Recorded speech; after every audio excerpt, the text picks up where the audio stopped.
اس کے بعد ہم لوگوں نے مدات کا بیان پڑھا ہے.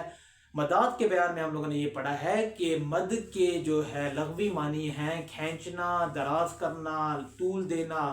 اصطلاحی معنی یہ ہے کہ حروف مدہ کی جو اصل مقدار ہے اس سے تھوڑا زیادہ اگر کھینچا جائے تو اس کا اصطلاحی معنی ہو گیا. ٹھیک ہے. اس کے بعد محل مد جو ہوتے ہیں وہ الف، واو، الف یا ان تینوں کے اوپر ہی مد کیا جائے گا. ابھی آپ کے ذہن میں ایک سوال یہ بھی آ رہا ہوگا لیکن اس کو آگے بتاتے رہیں گے کہ جیسے ہمارے پاس 29 پارے میں ہے سورہ قلم، نون والقلم، کہیں یہ نون کے اوپر مد کیوں آیا ہوا ہے، تو وہ اس کی بھی وجہ اور وہ جو باتیں ہیں وہ بعد میں آپ کو بتائی جائیں گی. ٹھیک ہے. اس کے بعد ہم لوگ کہتے ہیں کہ بہت کم ہمارے پاس حروف لین کے اوپر بھی مد ہوتا ہے. اور سبب مد کون سے ہیں؟ حمزہ، شد اور جزم. ان تین حروف مدہ کے بعد ان تین میں سے کوئی ایک آیا ہوگا تو ہم لوگ کیا کریں گے؟ اس سے پہلے مد لگائیں گے، مد لگا دیں گے. تو آج کی ویڈیو کے لیے اتنا کافی ہے. مزید ہم لوگ حروف یہ جو مد ہے، مدات کا بیان ہے، اس کو مزید کنٹینیو کریں گے. اس میں کچھ اور باتیں ہیں وہ ڈسکس کریں گے اور انشاءاللہ اگلی ویڈیو میں چیزیں ڈسکس کی جائیں گی. اور وہی بات کہ اگر آپ کو ویڈیو اچھی لگی ہے تو لائک کریں، سبسکرائب کریں، دوستوں کے ساتھ شیئر کریں. اللہ حافظ.